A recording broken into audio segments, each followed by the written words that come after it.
Nadia, you are looking fabulous. I can't get over how amazing you're looking. ये क्या आपका makeover हो गया और कैसे हो गया ये सब? मुझे काफ़ी लोगों ने पूछा है कि भाई ये आपने बड़ा चेंज दिया, आप में बड़ा चेंज आया है.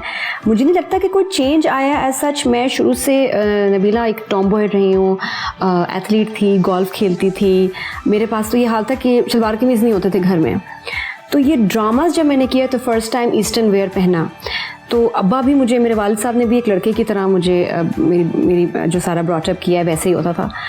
तो morning show when it happen, तो उसके लिए वो जो लुक थी, वो जो कपड़े, कंजर्वेटिव कपड़े पहनना, दुपट्टा कवर रखना, वो उस शो की डिमांड थी. और इतने साल किया तो लोगों ने मुझे वैसे देखा. और उसके बाद फिर ये नहीं होता था कि मैं मॉर्निंग शो कर रही हूँ तो किसी और शो पे जाके मैं कुछ वेस्टर्न पहन लूँ. लेकिन I have been like this. असल में आप ऐसी हैं, वो मेकओवर था. हाँ मतलब कुछ था, बिकॉज जो आप रोल प्ले कर रहे हैं, जो भी शो कर रहे हैं, तो उसका आपको ख्याल रखना है कि what is the requirement, how should you be dressed up, how you should carry yourself, you know. But अब ये कि क्योंकि अब मैं थोड़ा सा डिफरेंट कर रही हूँ काम, अब ग्लैमरस यूट्यूब चैनल है, and then I am doing dramas, तो उसके लिए I can be like this. That's amazing. अच्छा, क्योंकि हमने जब आपको देखा तो हमें लगा कि आप वो असली नादिया खान वो हैं. लेकिन आई थिंक क्योंकि एकदम से इतनी शोहरत हो गई तो हर एक को वो लगा कि that is the person, but that was not the person. Actually, this is the person. Yes, I mean I like to wear western clothes. मैं बहुत comfortable, इसमें मैं comfortable हूँ. शलवार कमीज बहुत खूबसूरत ड्रेस है, बट मुझे लगता है कि मैं उसको इतना अच्छा कैरी नहीं कर पाती. इसलिए मैं कभी ऐसे बैठता हूँ, ऐसे बैठता हूँ, ये अभी बैठता हूँ, यू नो, या मेरे अंदर है एक टॉम्बॉय अभी भी. तो उसमें मुझे लगता है कि आई एम अनकम्फर्टेबल. इसलिए मैं कभी भी बहुत अच्छे कपड़े नहीं पहन पाती, सेलेक्ट नहीं कर पाती, बनवा नहीं पाती, क्योंकि मेरा नहीं है अच्छा फैशन सेंस शलवार कमीज में. लेकिन आप तो बहुत ज़बरदस्त लग रही हैं. और when you walked in I was so happy to see you, क्योंकि मैंने काफ़ी टाइम बाद देखा. मैंने अभी रिसेंटली आपकी एक तस्वीर देखी और मैंने कहा wow, look at her hair and colour and beautiful. मुझे तो खूबसूरत चीज़ें बहुत पसंद हैं और मुझे चेंज बहुत पसंद है. और आपका जो चेंज माशाल्लाह से वेट लॉस भी हुआ है, and you like remove 15 years and 20 pounds. Thank you. बस ये था कि अब अगर ड्रामास करने हैं, कम बैक है, तो बड़ा कंपटीशन है. One should be fit. लोगों को अब इतनी एक्सपोजर हो गया है कि उनको पता है कि जी artist should be fit, they should be healthy, fit, और अच्छा मैसेज मिले उनसे. तो इसलिए for the past 1 year I have been focusing on my diet, fitness, my health, what I eat, what time I sleep, सारा कुछ पे मैंने बड़ा फोकस किया अपने आप पर. बिल्कुल बिल्कुल. अपना ख्याल तो बहुत ज़रूरी है रखना. और अनफॉर्चुनेटली हम स्पेशली हमारे माशरे में आई फील कि जो औरतें हैं वो पहले माँ बाप की खिदमत करती हैं, बहन भाई की खिदमत करती हैं, फिर वो ससुराल की खिदमत करती हैं, हस्बैंड की खिदमत करती हैं, फिर वो बच्चों की खिदमत करती हैं, और अपने लिए टाइम ही नहीं होता और ज़िंदगी गुजर जाती है. और एंड में सब कहते हैं कि क्यों किया हमने. एग्जैक्टली. तो जब यू नो आप अपना खुद ख्याल नहीं रखेंगे तो कोई नहीं रखेंगे. और जितना आप अपना ख्याल रखेंगे उतनी आपकी इज्जत होगी, उतनी आपकी वैल्यू होगी. और हम ख्याल भी करते हैं नबीला, हमारे फर्नीचर की लास्टिंग होना चाहिए, लॉन्ग लाइफ, गाड़ी long life, mattress long life, और अपनी लॉन्ग लाइफ और अपने आप को हम देखते नहीं है. एंटी एजिंग, बस जो क्रीम की रेसिपी देख ली मॉर्निंग शो में वो लगा लिया, बस वो एक क्रीम ने सब कुछ कर देना. हालांकि बड़ा combination of a lot of treatments, diet, आपकी लाइफस्टाइल, फिर उसके बाद कोई इनसाइड आउट ना, कि पहले आपकी ज़हनियत ठीक हो, आपकी ज़हनी क्या कहते हैं उसको, हेल्थ ठीक हो, मेंटल हेल्थ बड़ी इंपॉर्टेंट है, फिर आपकी इमोशनल हेल्थ इंपॉर्टेंट है, फिर फिजिकल हेल्थ, इनसाइड आउट, और फिर आउटर एक लेयर आती है. और जब इतना काम अपने पे किया हो तो बहुत कम ऊपर से करने की ज़रूरत होती है. What do you think about that? नहीं, टोटली. एंड देन हम लोग हेल्थ चेकअप्स नहीं कराते. अब मैं जब शुरू किया 1 साल पहले तो मैं 3-4 डॉक्टर्स के पास गई ना. Endocrinologist top of my list, क्योंकि आफ्टर यू क्रॉस योर 30, तो 30s के बाद आपका 30s के बाद मतलब 29 के बाद 30, एंड देन उसके बाद कभी पहले भी, अब तो पहले भी हो रहा है, आपके हार्मोन्स गो हेवायर. तो you need doctors to find out what's wrong in your body. आपको कोई हार्मोन्स एक्स्ट्रा देने की ज़रूरत है, क्या चेंजेस चाहिए, तो वो इन्वेस्टिगेशन होना और उसका ट्रीटमेंट होना इज़ वेरी इंपॉर्टेंट. वो नहीं करते. बिल्कुल नहीं. तो I am so happy to see कि आप अपने ऊपर फोकस कर रही हैं और ज़बरदस्त अपना आपने I give myself time, I spend on myself, on my looks. मैं बैग्स नहीं लेती डिज़ाइनर, मैं डिज़ाइनर चीज़ें नहीं लेती. I rather spend that money on my skin, my hair and my जो चीज़ आपके साथ जाएगी. जी जी जी, मेरा तो सारा वही है, वही इन्वेस्टमेंट है मेरी. बहुत अच्छी बात, बहुत अच्छी बात. और फिर इसी तरह से you are now coming back into dramas and film करेंगी. फिल्म बनाएंगी, मैं पता क्या बनाएंगी, है, मुझे लगता है फिल्म बनाएंगी. जी, अभी भी मेरे जहन में ना फिल्म से वो कुछ पोस्टर जो हमने देखे हुए ना बचपन से वो आ जाते हैं जहन में. फिल्म एक बहुत खौफनाक वर्ड मुझे लगता है, but the new movies that I am watching are so nice, they are very promising. लेकिन फिर भी फिल्म के नाम से अभी तक मुझे कोई डर लगता है, लेकिन करनी चाहिए. वो डर खत्म करना है, डर के आगे जीत है, तो इसलिए डर के आगे why not if subject is good. Kajol की तरह मुझे मिस्टेक नहीं करनी, बस वापस आके दिखा दो कि मैं गोरी भी हो गई हूँ, मैं पतली भी हो गई हूँ, दैट्स इट. लेकिन आप फजूल मूवी करो. So nothing like that, should be challenging. ये वो लेटर ऑन मे बी मुझे कुछ अभी ऑफर हुए थे कैरेक्टर्स, बहुत ही didn't like it. Not at all. ये करूंगी फिल्म में, सवाल ही नहीं पैदा होता.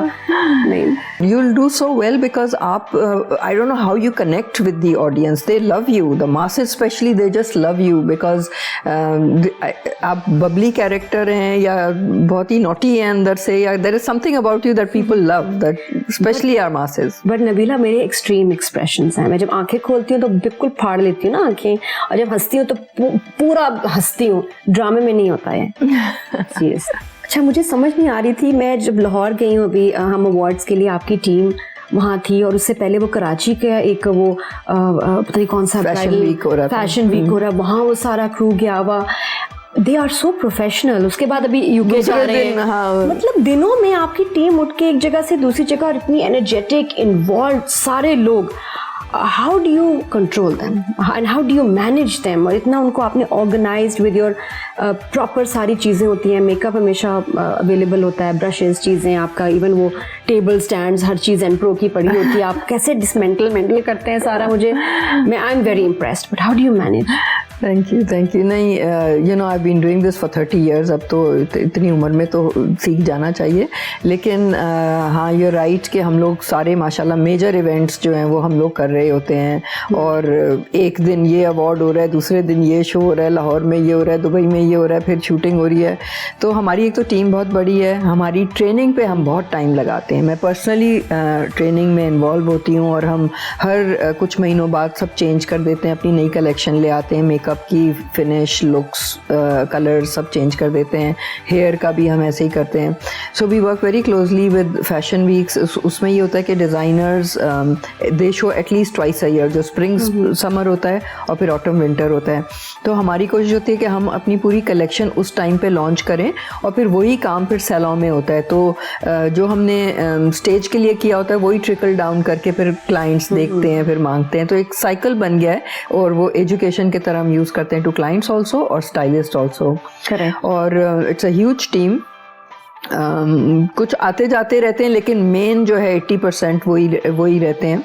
और लाइक आई सेड, ट्रेनिंग, फिर हमारी मैनेजमेंट बहुत स्ट्रॉन्ग है. हमारे जो कुछ मॉनिटर सिस्टम्स हैं जो बहुत स्ट्रॉन्ग है. मैं दुनिया में कहीं भी हूँ, मुझे पता है कि आज क्या हो रहा है, कौन देर से आया है. बिल्कुल. तो मॉनिटरिंग बहुत, कैमरास हैं, सब कुछ ना टेक्नोलॉजी का इस्तेमाल करके. तो and I am very involve because you know my salon is my first love, because that's what I started अपने हाथ से, अपने क्वार्टर में. और वही चीज़ बड़ी हुई है, उसी से मुझे नाम मिला है. हमें मुल्क ने ही सब कुछ दिया है. तो मेरी कोशिश होती है कि मैं हर चीज़ अपने हाथ से, जब भी मेरे पास टाइम होता है, हम हर शोज़ के, आप देखेंगे हमारे कमरे में 1 साल का कैलेंडर लगा होता है. हमें पता है कि जून में ये हो रहा है, अगस्त में ये हो रहा है, जुलाई में ये हो रहा है, फलाने ईद है, रमज़ान है, मुहर्रम है. मतलब वो सारा पूरा कैलेंडर हमारी प्लानिंग होती है, और हमारी टीम्स उसी हिसाब से डेडिकेटेड होती हैं. मैंने पाकिस्तान में बहुत ब्यूटिशियंस, हेयर स्टाइलिस्ट देखे हैं, फ्रेंचाइजेस भी उनकी आगे बढ़ी हैं. लेकिन जिस तरह आपका प्रोफेशनलिज्म है ना, ये नहीं कि आप मेरे सामने बैठे हैं, लेकिन over the years it's only grown. तो और मैं जो बाहर ट्रीटमेंट देखती हूँ, वही जगह मुझे पता होती है कि अच्छा यार, ये मैंने अभी बाहर कराया, ये मुझे पाकिस्तान में कहाँ मिलेगा, इधर नबीलास की मिलेगा. चाहे वो कलर टेक्निक हो, चाहे वो भी, जब मैं भी अवार्ड्स के लिए गई थी तो मैं बता रही थी उसके काम को कि मुझे बाल ऐसे आउटवर्ड चाहिए. और वो आप कर नहीं सकोगे, मैं बताऊँ, मैंने यहाँ लेबनीज हेयर स्टाइलिस्ट से सीखा है, तो ही न्यू द टेक्निक. हाँ उसने वैसे किए, पता नहीं। क्योंकि अभी आपने पता नहीं देखा कि नहीं कि लक्स अवार्ड्स में हमने जो लुक्स किए, उसके 1 महीने के बाद वो मेट गाला हुआ है हॉलीवुड में, और एग्जैक्टली वो लुक्स चल रहे हैं। अभी आप हमारे फेसबुक पे अगर आप देखेंगे तो हमने उनकी तस्वीर अपने तस्वीरों के साथ रखी है। तो लोगों ने कहा वो हमने उनकी कॉपी की है। मैंने कहा हमने कॉपी नहीं की, आप डेट देखें। करेक्ट, हमने पहले किया। आई एम नॉट सेइंग कि उन्होंने हमारी कॉपी की है, लेकिन हमारे जो ट्रेंड्स हैं या हमारा काम है, it's totally on spot. And हमारा एक हैशटैग है बैक स्टेज बाय नबीला। तो अगर आप देखें तो हर जो बैक स्टेज है वो हम कर रहे हैं, और उसको हम अपने सोशल मीडिया पे बहुत शेयर करते हैं ताकि ज़्यादा से ज़्यादा लोग उसको देखें और समझें कि क्या फैशन है, क्या ट्रेंड्स हैं। एंड मेरी कोशिश होती है कि हम लोग बाकायदा उसकी ट्रेनिंग हो और हर सैलों में फिर वही काम हो। और ये सोशल मीडिया पे तो बड़े लोग एक्टिव हैं, मैं खुद भी हूँ, नादिया मदीहा जो मेरा यूट्यूब चैनल है। लेकिन आपने इसमें जो नॉर्मली एंट्रो से ही रिलेटेड चीज़ें आती थी, और फिर ये देखो मैंने इंटरव्यू शुरू कर दिया ना, बातें आई कांट हेल्प इट। लेकिन ये कि how did you come up with this idea Nabila कि बातचीत की जाए, द लिस्ट बनी? क्योंकि हम आई फील कि बहुत से हमारे ऑलमोस्ट 700,000 फॉलोअर्स हैं। देखते देखते मुझे इतना सोशल मीडिया का नहीं पता था, और हर कोई इंटरेस्टेड है टू नो कि हम क्या कर रहे हैं। हम कोई छोटी सी बात करते हैं तो उसकी बहुत बड़ा रिस्पॉन्स आता है। तो you know my son came up with this idea कि आपको डायरेक्ट अपने ऑडियंस से बात करनी चाहिए, और आप जो सोच रही हैं वो जिसके साथ सोच रही हैं आप उनके साथ इंटरेक्ट करें, और ये चीज़ आप सामने लेकर आएँ। बहुत से लोग को सुनना पसंद करेंगे। नहीं, टोटली राइट। और आपको कोई सेलिब्रिटी ना नहीं कह सकता, वो किसी शो पे नजर नहीं आएंगे, लेकिन यहाँ आप उनको बुलाएंगी तो like I am sure Babra Sharif भी नजर आएंगी, मुझे लगता है कहीं ना कहीं। Thank you so much for coming, क्योंकि आपने हाँ बोल दिया, मुझे बहुत खुशी हुई। मैं ना कर कैसे सकती थी, एक तो मेरे शहर में, ऊपर से ये कि आपने मुझे कहा आई कैन नॉट से know ever. I was very excited, actually nervous भी थी। Thank you. पता नहीं कब शप होगी, क्या पूछेंगे ये वो, लेकिन ये कि जस्ट अ चिट चैट। मैं आपसे पूछ रही थी कि आप मुझे बताएं कि I know you as the Oprah Winfrey of Pakistan, I know you as the pioneer of morning shows, और अब आप नहीं हैं तो आपने एक बड़ा गैप छोड़ा जिसमें फिर बहुत से लोग आ गए हैं और बहुत से चैनल्स हैं। औरतें जो हैं हमारी वो they are glued in the morning looking at it. तो मॉर्निंग शोज़ का मजाक भी बहुत उड़ता है। यू नो जो भी कॉमेडियंस वगैरह होते हैं वो मॉर्निंग शोज़ का मजाक भी करते हैं। तो आपको कैसे लग रहा है कि कैसे होते थे मॉर्निंग शोज़, या हमेशा से ऐसे होते थे, या ये सही फ्लेवर चल रहा है, या इनको इम्प्रूव करने की ज़रूरत है? उनके बारे में आप बताएं कि what do you think of the present of morning shows now compare to your time? Nabila, जब मैं शो करी थी, मेरे साथ और भी चैनल शोज़ कर रहे थे, कभी नहीं होता था कि कोई एंकर ने अपोलोजाइज़ किया और लोगों से, नो, अब तो बाकायदा पब्लिक अपोलॉजीज आती हैं, बड़ी बड़ी अपोलॉजीज। अच्छा। जी, मुझे वो सबसे ज़्यादा दुख होता है कि जब एक होस्ट को लोगों के सामने माफ़ी मांगनी पड़े, क्या इज्जत रहेगी। और ये हर होस्ट के साथ ही हुआ है ऑलमोस्ट। ये मेरे शो पे कल ही हुआ, जी मैं माफ़ी चाहती हूँ, हर्ट हुआ, क्यों आप क्यों ऐसी बात करें। और आई थिंक कि पाकिस्तान में रह के हम 2 घंटे का ये जो हिप्नोसिस का सेशन है, where you can change the mindset of हाउस वाइफ्स, students, working women, so many, उसमें हम उनको इतनी आउटडेटेड इंफॉर्मेशन दे रहे हैं। ऑब्सेस्ड कर दिया उनको लहंगे गरारों से, रस्मों से। हमें तो निकालना चाहिए इन चीज़ों से बाहर। और ये कि जी खुद क्रीमें बनाओ, who makes creams these days घर पे, ये so many things can go wrong. हर कोई ब्यूटी साइंटिस्ट नहीं होता। ये आप हर्बलिस्ट हर चीज़ का, मैं खुद कुछ हर्बल मेडिसिन इस्तेमाल की, मैंने वालिद साहब को ला के दी, वो और बीमार हो गए। तो ये भी किसी किसी का एक्सपर्टीज़ होती है। आप लोगों को ऐसे ही बता रहे होते हैं ये ले लें वो ले लें, लोग इतने सीधे हैं कि वो क्या गड़बड़ कर दें कि उनकी जान पे बन सकती है। हमारा बहुत सारा कंटेंट जब मैंने पाकिस्तान से 20 दफ़ा शो किया, वाज अ हॉरिबल एक्सपीरियंस। वो यूके में चलता ही नहीं था, यूएस में चलता ही नहीं था, क्योंकि वहाँ बैन है आप किसी चीज़ की ऐसे रेसिपी क्रीम की बनाएं तो फ़ौरन ऑब्जेक्शंस आ जाती थी, प्रोग्राम कट जाता था। तो जो बाहर ऑब्जेक्शनेबल है, हम अपने लोगों को फ्री दिखा रहे हैं 2-2 घंटा, बनाओ क्रीमें, करो ये। दिस इज़ एक्चुअली डिस्ट्रक्टिव है। ये 2 घंटे हम लोगों को पॉइजन कर रहे हैं। कोई एजुकेट नहीं कर रहे, ना होस्ट खुद सीख रही हैं, ना आगे कुछ बता पा रही हैं। इसीलिए मेरा ऑनलाइन शो करने का ये मकसद था कि नहीं, लोगों को बताएं दुनिया में क्या हो रहा है यार। बेशक, और मेरा ये कभी मकसद नहीं होता कि जाएं खरीदें, नहीं खरीदें, नहीं, पता होना चाहिए बस कि क्या है मार्केट में, क्या लोग पहन रहे हैं, कर रहे हैं, क्या ट्रीटमेंट्स आई हुई हैं, क्या सर्जरीज अवेलेबल हैं, क्या ऑप्शंस अवेलेबल हैं, बस पता हो वो बहुत ज़रूरत है। और कभी आप सेव करें पैसे तो ज़रूर अपनी मनपसंद चीज़ लें, at least you should have the knowledge.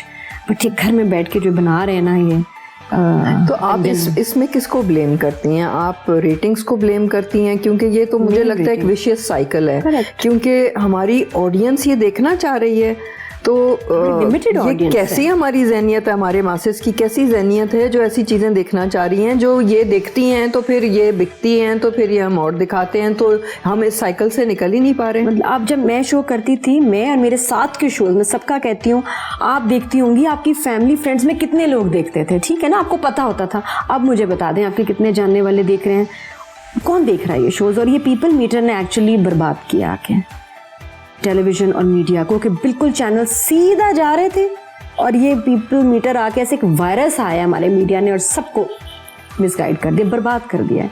उससे पहले हम बिल्कुल 2009 तक सही जा रहे थे नबीला। उसके बाद जब पीपल मीटर आया उसने गलत कॉन्सेप्ट बिठा दिया कि जी this is what the people want to watch, कौन देखना चाहता है। तो क्यों ऑनलाइन जब हम खोलते हैं तो हमारी होस्ट और हमारे प्रोग्राम्स का मजाक बना होता है, क्यों फाइन्स हो रहे हैं होस्ट को, क्यों हो रहा है ये? कभी पहले नहीं, कभी नहीं हुआ। मैंने कितने साल शो किया यार, कभी अपॉलॉजी नहीं, कभी कोई फाइन नहीं हुआ, कभी कोई ऑब्जेक्शन नहीं आई। अगर कोई कुछ गलत बात करता था मैं वही टोक देती थी, नहीं आप गलत कह रहे हैं। तो ये आज क्या हो रहा है? Why we don't have that, they don't have the respect जो एक होनी चाहिए होस्ट की और एक प्रोग्राम की, एक शो की, एक चैनल की।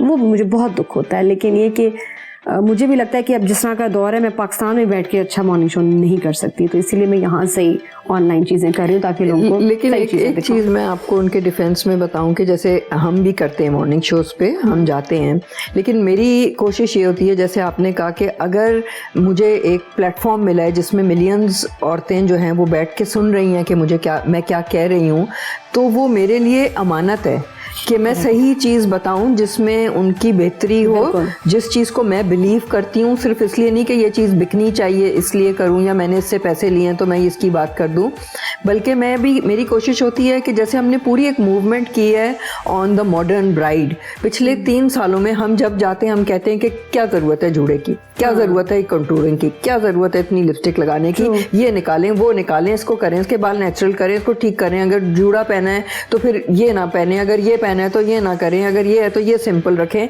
उसको सिंप्लीफाई करें। तो हमारी कोशिश होती है कि हम ऑडियंस को एजुकेट करें, जिसका रिज़ल्ट हमें पता है क्या मिल रहा है कि बहुत इस तरह के तबकों से लोग आ रहे हैं हमारे पास जो बहुत ही अर्बन नहीं हैं, रूरल लोग आ रहे हैं और कह रहे हैं जी आपने कहा था तो हम ऐसे करना चाहते हैं। तो मुझे लगता है कि हमारी जीत है कि हमने ये प्लेटफॉर्म यूज़ करके उन लोगों को एजुकेट किया जिनको नहीं पता था, यही करना चाहिए। और फिर वो आके वो हमसे मांग रहे हैं, तो इसका मतलब उन्होंने देखा, समझा और फिर उनको पसंद आया, तो उनके वो कहते हैं ना दिए से दिया जलाना, तो इसको हम तो इस तरह यूज़ कर सकते हैं। और यही होस्ट जो हैं जब हमारे साथ प्रोग्राम करती हैं बहुत हमें इज्जत से बुलाती हैं और बहुत ही हमें टाइम देती हैं और हमारी बात सुनती हैं और हम उनके साथ ये करते हैं, उनको रेटिंग्स भी मिलते हैं, वो एंजॉय भी करते हैं और ऑडियंस देखती भी है, सीखती भी है। तो ये कुछ शोज होते हैं, तो they want to do that, they want to और दे रियली वांट टू। क्या है कि रेटिंग के प्रेशर में आके फिर वो ऐसा कंटेंट लेके आती हैं जिसमें बहुत बुरे इफेक्ट्स होते हैं, बहुत मतलब खतरनाक स्कैंडल्स बन जाते हैं और जान को खतरा हो जाता है, और हुआ है पास्ट में। मैं ये कहती हूँ कि बहुत सारी होस्ट अपने जहन से नहीं काम कर रही, अपनी मर्जी से, प्रेशर ऑफ रेटिंग की वजह से वो जो एक कंटेंट हिट हुआ इसको उसकी वेरिएशन करते करते करते वो डेंजर जोन में चली जाती हैं। वो गलत है। और कुछ शोज़ वाकई बहुत अच्छे होते हैं बट बहुत रेशो बहुत कम है, good shows and bad shows, वो नहीं होना चाहिए। They can do a lot better अगर आप उनको छोड़ दें कि बस आप अपने मतलब का करो शो, तो बहुत इंप्रूवमेंट हो। लेकिन रेटिंग नहीं आएगी, पता नहीं कौन देख रहा है, ये किसके घर में मेरे तो किसी जानने वाले के घर में ये पीपल मीटर नहीं है। पीपल मीटर आज वैसे मैंने पहली दफ़ा सुना है, मुझे नहीं पता था पीपल मीटर का भी। मैं भी ज़रा पता करती हूँ कि पीपल मीटर को क्या चाहिए। Nadia, thank you so much for coming. I really appreciate कि मैं आपसे मिली हूँ और दुबई में मिली हूँ और पिछला इंटरव्यू भी हमने दुबई में किया था. I don't know if you remember. Yes, I do, बिल्कुल. और लोग बहुत याद करते हैं कि आपने नादिया का इंटरव्यू आपका और यहाँ और ही मजा होता है ना मिलने का. बिल्कुल. पाकिस्तान से जो लोग आते हैं एक अलग मस्त मूड में होते हैं. जब उनको पाकिस्तान कराची में मिलो तो अजीब से कुछ चेहरे पे ना एक मूड ऑफ सख्ती बेजारी सी होती है. यहाँ आते हैं तो उनको होता है कि भाई हम हॉलीडे वाले मोड में. No, it was fantastic and thank you so much for coming and I really enjoyed talking to you and learning about you. और I wish you all the best and I hope you can go and conquer everyone. इंशाल्लाह. Thank you so much. आपके crew से तो मैं मिलती रहती हूँ. अभी फिर ड्रामे के लिए जा रही हूँ तो मिलूंगी. आपसे मिलना बहुत मुश्किल होता है. आई एम ग्लैड कि इस अपॉर्चुनिटी की वजह से आपसे गपशप लगी. और जब बैटरी चेंज हो रही थी, जो हमने पर्सनल बातें की हैं वो तो और भी मजे की थी जो हम आपको नहीं बता सकते. सॉरी.